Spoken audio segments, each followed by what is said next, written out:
Ұлттық бірыңғай тестілеудің өзекті тақырыптарының бірі бұл фактілер мен келісімшарттар болып саналады. Қазіргі таңда қаңтар облысында да, болашақтағы наурыз және негізгі ұлтыда да бұл тақырыптар міндетті түрде болады.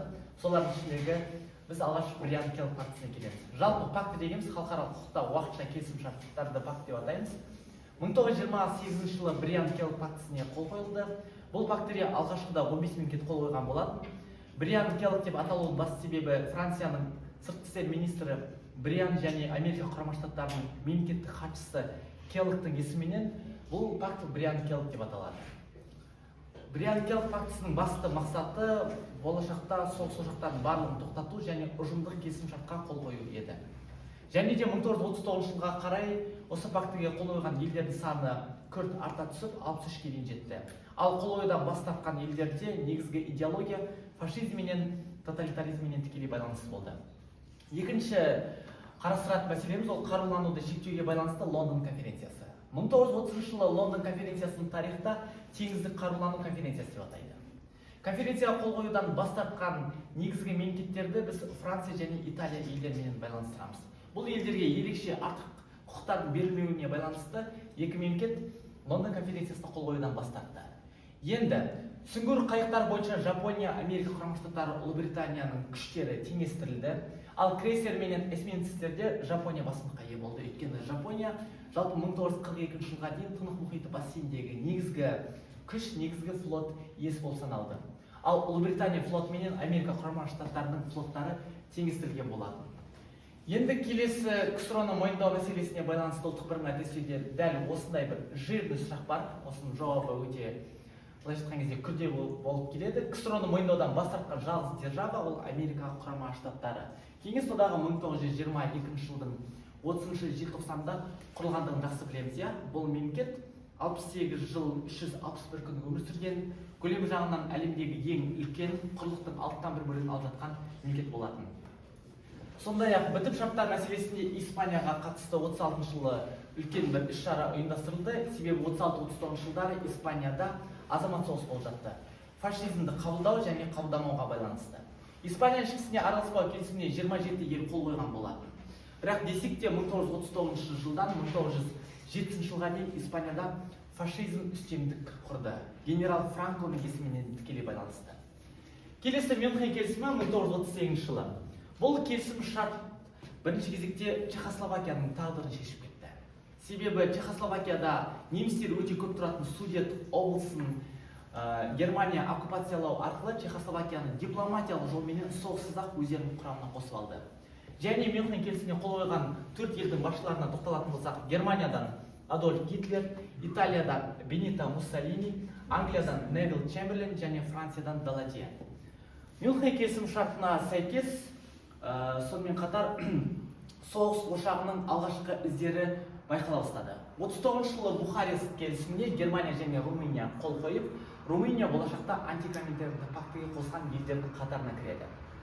39 жылы Мәскеу келіссөздері басталды. Кеңес одағы Англия, Франция арасында әскери мәселелер талқылана бастады. Себебі өзімізде жақсы білеміз, осы 39 жыл менен 45 жылдар аралығында әлемнің 62 мемлекеті қатысқан 110 миллион тұрғынның атсалысуыменен азаматтардың әлемде ең сұрапыл екінші дүниежүзілік соғысы болған еді. Енді 1939 жылдың 23 тамызында құпия келісімшарт Риббентроп-Молотов пактісіне қол қойылды. Бұл Германия және Кеңес одағының былайша айтқан кезде саяси қайраткерлерінің есімінен Риббентроп-Молотов пактісі деп аталады. Риббентроп-Молотов пактісіне сәйкес Германия мен Кеңес одағы бір-біріне қару ашпайды, бірақ десек те бірнеше елдердің тағдырын шеше бастады. Мысалға, тек енді ғана 1920 жылы ғана тәуелсіздікке қол жеткізген Балтық елдері өздерінің тәуелсіздіктерінен айырыла бастады. Олар іште Латвия, Литва, Эстония мемлекеттерін айтамыз. Сондай-ақ Финляндия мен Шығыс Польша, Бессарабияның тағдыры шешіліп, Кеңес одағының ықпалына көше бастады. Бессарабия қазіргі Молдовияның аумағындағы тарихи аймақ болып саналады. Ал Германия мүддесіне Литва және Батыс Польша кірді. Енді 1940 жылы 12 наурыздағы кеңес Герман-фин бітім шарты туралы айтатын болсақ, бұл жерде Финляндия соғысқа араласуға мәжбүр болды. Оған кеңес одағы итермеледі. Бұл соғыс өте аз уақытқа созылды. Барлығы 1939 жылдың 30 қарашасы менен 12 наурыз арасында болған соғыс Выбор келісімшартына сәйкес Финляндияның жеңілуімен аяқталды. Қазіргі таңда әлі күнге дейін Ресейдің тарихшылары Финляндияны Кеңес одағының 16-шы республикасы деп атайды. Бірақ біз білеміз, Кеңес одағының құрамында 15 қана мемлекет болғандығын. 40 жылдың 22 маусымында Франция мен Германия арасында бітім шарттың аяқталуы Францияның Германияға бағынышты болуымен тікелей байланысты болды. Бұл соғыс бар болғаны 42 күнге ғана созылды. 10 мамырда басталған соғыстың нәтижесінде Франция Германия алдында тізе бүкті. Енді анти-гитлерлік коалицияның құрылуына келек. 1941 жылдың маусымында тарихта Ұлы Отан соғысы басталды. Ұлы Отан соғысы ол екінші дүниежүзілік соғыстың ең ірі ошағы болып саналады. Бұл соғыс Кеңес одағының 27 миллион азаматынан айырған болады. Англия мен КСР арасында Германияға қарсы бірлескен күресу туралы келісімдер жасалды. Содан кейін Мәскеу конференциясы 1941 жылдың күзінде басталып болған Кеңес одағы Америка құрама штаттары және Ұлыбританияның, бұларды біз болашақта үлкен үштік деп атаймыз, басшылары атсалысқан болатын. Бұл Мәскеу конференциясында әскери өзара көмек туралы шешім қабылданды. Және 42 жылдың мамырына қарай Англия мен КСР арасында әскери одақ жасалды. Енді басты себеп, басты мақсат ол антифашистік коалиция болып саналады. 42 жылы Вашингтон келісіміне қол қойылды. Бұл жерде Америка мен КСР арасында өзара көмек туралы шешім қабылданды. Өйткені 42 жылы Америка мен Жапония арасындағы ең ірі теңіз шайқастарының бірі Мидуэй шайқасы өткен болатын. Осы орайда Америка мен Кеңес одағы бір-біріне әскери көмек көрсету туралы келісім жасасты. Және анти-гитлерлік коалиция толық рәсімделген келісімшартты біз Вашингтон келісімшарты деп атаймыз. Енді үлкен үштік конференциялары, жаңа айтқандағыдай үлкен үштік конференцияларына Кеңес одағы, Америка құрама штаттары және Ұлыбританияның басшылары атсалысты. Мәскеу конференциясы 43 жылы болды. Бұл жерде екінші майдан ашу мәселесі талқыланды, әлі ашылған жоқ. Италия жөнінде декларация қарастырылды және соғыс қылмыскерлерін жазалау, сосын Тегеран кездесуіне дайындық басталды. Өйткені 43 жылдың ең ірі конференциясы ол Тегеран деп аталады. Тегеран конференциясына байланысты Иран Германияға соғыс жариялады және Кеңес одағынан Йосиф Сталин, Америка құрама штаттарынан Франклин Делано Рузвельт және Ұлыбританиядан Уинстон Черчилль араласты. Негізгі шешім екінші майданды ашу. Жаңа Мәскеу конференциясында екінші майдан ашу мәселесі талқыланса, бұл жерде екінші майдан ашылды.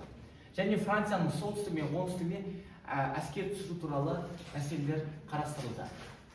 Енді 44 жылы Біріккен ұлттар ұйымын құру туралы алғашқы шешім басталды. Бірақ қазірде әлемдегі ең ірі халықаралық ұйым, бұл ұйымның құрамына 193 мемлекет кіретін, 1945 жылдың 24 қазанында Сан-Францискода құрылған Біріккен ұлттар ұйымының алғашқы қадамы ол Думбартон Окспен байланысты. Думбартон Окс дегеніміз Америка құрама штаттарының астанасы Вашингтонның қасында орналасқан сарайды Думбартон Окс деп атаймыз.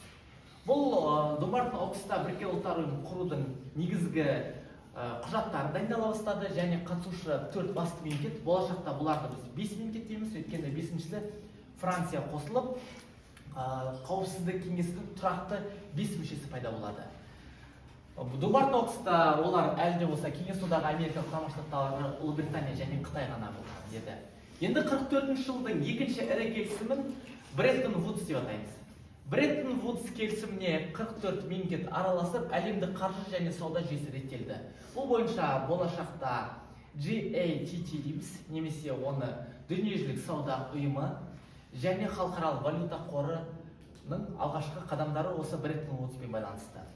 Енді келесі конференция Ялта және Потсдам деп аталады. Бұл біздің осы соғысты аяқтау туралы ең соңғы ірі конференциямыз болып саналады. Қырым Ялта конференциясында Германияны толық талқандау жоспары қабылданды және Германия 4 оккупациялық аймаққа бөлінді.